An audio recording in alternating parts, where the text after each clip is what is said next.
ತೆಳೆದು ಶೌರ್ಯವನ್ನು ತೋರಿ ಮಾದುರ್ತಿ ಮಾತಾಡಿ ಇವಳ ಮೈದೂರಿ ವೈರಿಗಳು ನುಗ್ಗಿಹರು ಕಿಂಡಿಯನ್ನು ತೂರಿ ರಾಶಿಯು ಬಿದ್ದಿರುವುದು ನೆತ್ತರನು ಕಾರಿ ರಣಚಂಡಿ ಆಗಿಹಳು ವನಕೆಯನ್ನು ಬೀರಿ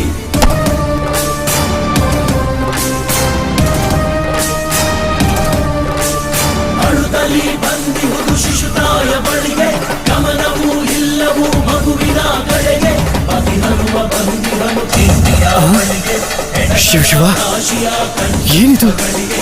ಹೆಣಗಳ ರಾಶಿ ಬಿದ್ದಿದೆ. ಹೈದರಾಲಿ ಸೈನಿಕರೇ ಇವರು. ಹೋಗಿ, ಶತ್ರುಗಳು ಕೋಟೆ ಒಳಗಡೆ ನುಗ್ತಾ ಇದ್ದಾರೆ.